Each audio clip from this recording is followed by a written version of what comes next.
ሰላምና ጤናን መመኝላችሁ ወደ ዩቲዩብ ቻናል ተከታታዮች እንኳን በሰላም መጣችሁ። ጥሩ ጊዜያትን እያሳልፋችሁ ነው ብዬ ተስፋ አደርጋለሁ። ለዚህ ዩቲዩብ ቻናል ደግሞ አዲስ የሆናችሁ ሰዎች ሰብስክራይብ በማድረግ ቤተሰብ መሆን ትችላላችሁ። በጣም ጠቃሚ የሆኑ የጤና መረጃዎችን የሚያገኙበት ዩቲዩብ ቻናል ስለሆነ ሰብስክራይብ ያድርጉ። በዛሬው ቆይታችን እንግዲህ በጣም አዲስ ስለተከሰተ የቫይረስ ወረርሽኝ ነው የምንመለከተው። በህንድ ሀገር የተከሰተ የቫይረስ ወረርሽኝ አለ። ይህም እንግዲህ የኒፓ ቫይረስ የሚባል የወረርሽኝ አይነት ነውና ይሄ በጣም ገዳይ ከሚባሉት የቫይረስ አይነቶች አንዱ ነውና ስለዚህ ቫይረስ አጠቃላይ የሆነ መረጃ ሰጣችኋለሁ። እስከ ፍጻሜ ድረስ አብራችሁን ቆዩ። የኒፓ ቫይረስ ምንነትን፣ አጋላጭ ምክንያቶቹን፣ ምልክቶቹን፣ ጉዳቶቹን፣ ምን አይነት ምርመራ እንደምናደርግ፣ ህክምናውና የመከላከያ መንገዶችን እንመለከታለን። ከምንነቱ ስናነሳ እንግዲህ የኒፓ ቫይረስ የምንለው እንግዲህ የዞኖቲክ ቫይረስ ነው። ያ ማለት እንግዲህ ከእንስሳት ወደ ሰው የሚተላለፍ የቫይረስ አይነት ነው። ለመጀመሪያ ጊዜ ይህ ቫይረስ የተገኘው እንግዲህ በ1999 እንደ ኢሮፒያን አቆጣጠር ሲሆን በማሌዥያ እና በሲንጋፖር አካባቢ ነው የተገኘው። ያም ኤዥያ ውስጥ ማለት ነው የተገኘው።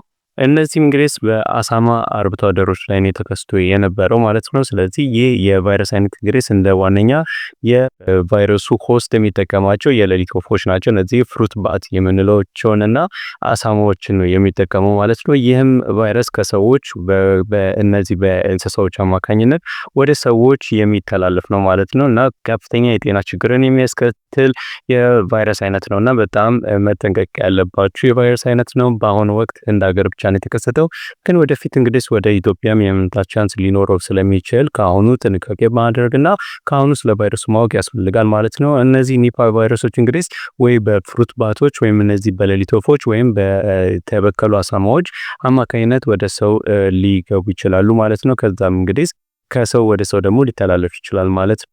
ይህ ቫይረስ እንግዲህ አሁን ከረንትሊ ከዲሴምበር ጀምሮ ወይም ከታህሳስ ወር ጀምሮ በሁለት የጤና ሰራተኞች ላይ ነው የተከሰተው። እሱም በምዕራብ ቤንጋል ህንድ አካባቢ ነው እንግዲህ የተከሰተው። ኢንኩቤሽን ፔሪዮዱ ከ4 እስከ 14 ቀናት ነው። ያ ማለት እንግዲህ ምልክት ሳያሳይ ከ4 እስከ 14 ቀናት ሊቆይ ይችላልና ከዛም በኋላ ከባድ የሆኑ ምልክቶችን ያሳያል። ከዛም ደግሞ እስከ ሞት ድረስ ሊያደርግ የሚችል የቫይረስ ህመም ነውና በጣም መጠንቀቅ አለብን ማለት ነው። አጋላጭ ምክንያቶቹ ቅድም እንዳልነው ነው። በዋነኛነት እነዚህ ሆስቶቹ የሌሊት ወፎችና እነዚህ አሳማዎች ናቸው ብለን ነበርና ከነዚህ ከሌሊት ወፎችና ከአሳማዎች ጋር ንክኪ በምናደርግበት ጊዜ ለምሳሌ ከሰውነቶቻቸው የሚመጡ ፈሳሾች ከምራቃቸውን ከሽንታቸው ጋር በሚደረግ ንክኪ ሊተላለፍ ይችላል ማለት ነው። ሌላኛው ደግሞ የተበከሉ ምግቦች ለምሳሌ በሌሊት ወፎች ጋር የተነካኩ ፍራፍሬዎችን እነዚህ ወይም ደግሞ እነዚህ የፒጎች ወይም አሳማዎች የነካኳቸውን ፍራፍሬዎችን የምንመገብ ከሆነ የነሱን ስጋ የምንመገብ ከሆነ ለዚህ ቫይረስ የመጋለጥ እድላችን በጣም ከፍተኛ ነው። በህንድ ሀገር በጣም እንዲሰራጭ ያደረገው እንግዲህ የተለመደ የቴምር ዛፍ ወይም እነዚህ ፓልም ትሪ ሳፕ የምንላቸው አሉ። ከነዚህ ከፓልም ትሪ እዚህ ምስል ላይ እንደምታዩት ማለት ነው ከፓልም ትሪ ወይም ከነዚህ ቴምር ዛፎች ውስጥ የሚወጡ ፈሳሾች አሉ ማለት ነው።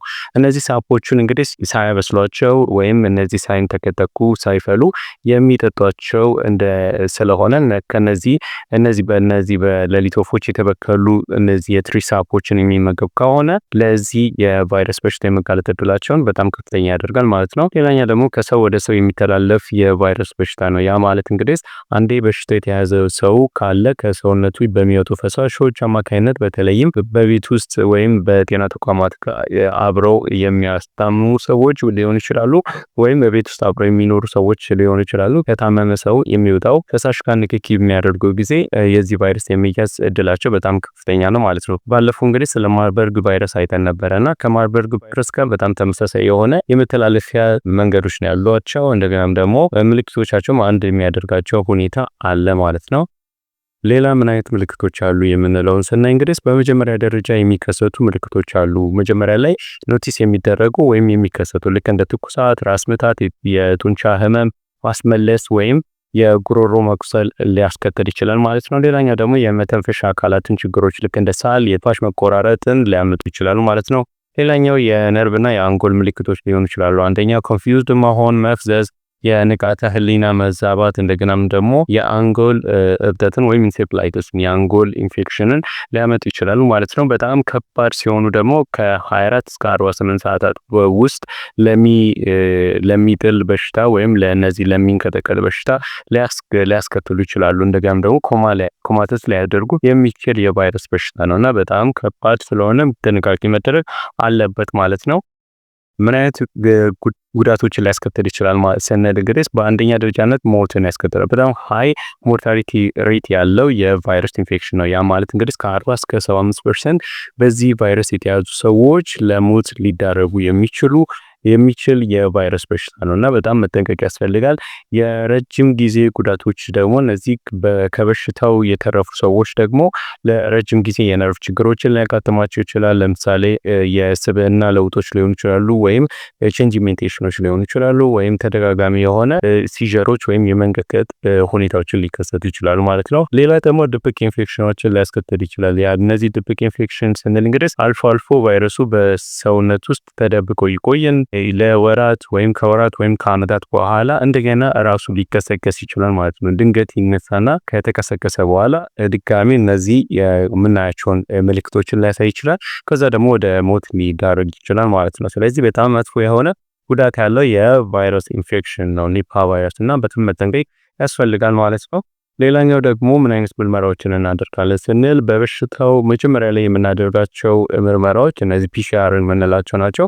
ፖሊመሬዝ ቼን ሪአክሽን የምንላቸው ነው። ስለዚህ የቫይረሱን አንቲጂኖች ናቸው ዲቴክት የምናደርገው። ያ ማለት እንግዲህ ከጉሮሮና ከአፍንጫ የሚወጡ ፈሳሾች አሉ። እነሱን ፈሳሾች እንግዲህ እንደገናም ደግሞ ከሲኤስኤፍ የሚወጡ የሲኤስኤፍ ማለት እንግዲህ የአንጎል ፈሳሾች አሉ። እነዚህ የአንጎል ውስጥ የሚገኙ ፈሳሾች እነሱን ፈሳሾች እንመረምራለን ማለት ነው። ፖሊመሬዝ ቼን ሪአክሽን ከመረመራቸው በኋላ ይህ ቫይረስ አለ ወይም የለም የሚለውን እናያለን ማለት ነው። ከቆይታ ደረጃ ደግሞ በደም ውስጥ ያሉ እነዚህ ድንገት ቆይቶ የመጣ ሰው ከሆነ ደም ውስጥ ያሉ እነዚህ አንቲቦዲዎችን ቼክ እናደርጋለን በኤላይዛ ቴስት ብለስ። ሌላኛው ደግሞ የአንጎል ምርመራ ልናደርግላቸው እንችላለን ማለት ነው። ራሱ ሴፍ አናሊሲስ ብቻ ሳይሆን ሴፉን ብቻ ምርመራ ሳይሆን ሌሎች እነዚህ ኤምአርአይ የተባሉ ኢንሴፍላይተስ ሊኖር ይችላል ወይ አይችልም የሚለውን ልናይ እንችላለን ማለት ነው። ስለዚህ እነዚህ አይነት ምርመራዎችን አድርገን የኒፓ ቫይረስ መኖሩን አለመኖሩን ቼክ ልናደርግ እንችላለን። አብዛኛው ግን ያው ከምልክቱ ጋር ተያይዞ ነው የምናደርገው እና ደግሞ አካባቢው እዛ አካባቢ የአውትብሬክ ከተከሰተ እሱ ጋር እናደርጋለን ማለት ነው። ሕክምናው ምን ይመስላል የሚለውን ስናይ እንግዲህ ልዩ መድኃኒት የለውም። ያ ማለት እንግዲህ ለኒፓ ቫይረስ የተዘጋጀ የጸረ ቫይረስ መድኃኒት የለም። ያ ማለት እንግዲህ ለኒፓ ቫይረስ ተብሎ በትክክል ስራ ላይ የሚውል ቫይረስ መድኃኒት የለንም ማለት ነው። ስለዚህ በጣም ክትባትም የለውም፣ ቫይረስም የቫይረስ መድኃኒትም የለውም። ልክ እንደ ማርበርግ ቫይረስ ማለት ነው።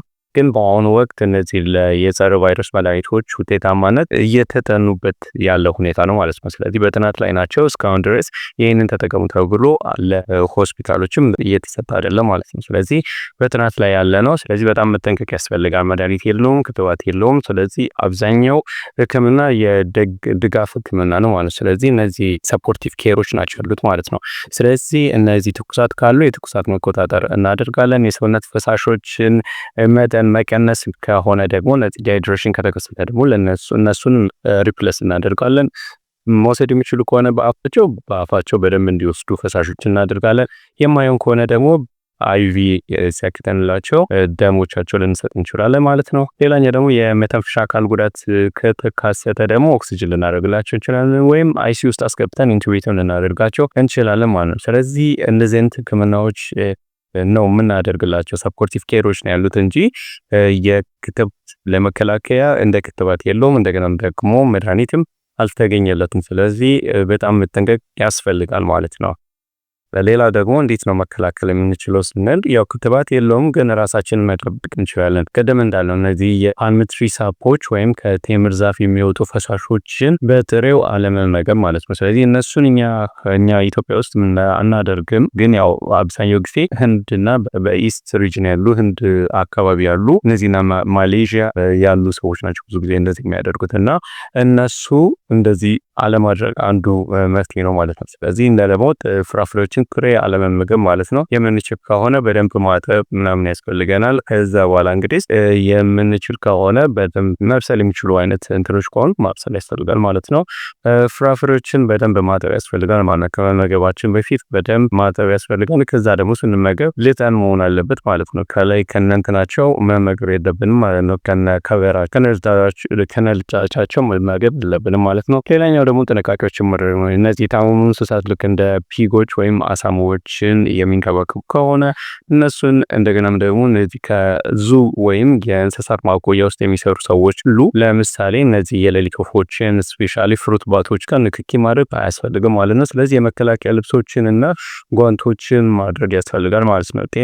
በጤና ተቋማት ደግሞ የሚሰሩ ከሆነ የታመሙ ሰዎችን በሚንከባከቡበት ጊዜ እነዚህ ማስክ ማድረግ ያስፈልጋል እና ደግሞ እጅን በሳሙናና በደንብ መታጠብ ያስፈልጋል ማለት ነው። እጅን በሳሙና መታጠብ እንደገና ደግሞ ግላፍ ማድረግ እንደገና ነው ከሰውነት የሚወጡ ፈሳሾችን ከሰዎች አንድ ሲያደርጉ ንክኪ አለማድረግ ማለት ነው። ስለዚህ ራስዎትን መጠንቀቅ ያስፈልጋል ማለት ነው። እንደዚህ የሚያደርጉ ከሆነ ለኒፓ ቫይረስ የመጋለጥ እድላችሁ በጣም ዝቅተኛ ይሆናል ማለት ነው። እስካሁን የተከታተላችሁትን ይመስላል ስለ ኒፓ ቫይረስ። ላይክ ሼር እና ሰብስክራይብ ያድርጉ። ብዙ ሰዎች ሊጠቀሙ ስለሚችሉ ሼርም ያደርጉላቸው። በሌላ ቪዲዮ እስክንገናኝ ድረስ መልካም ጊዜ ይሆንላችሁ። ደህና ሁኑ።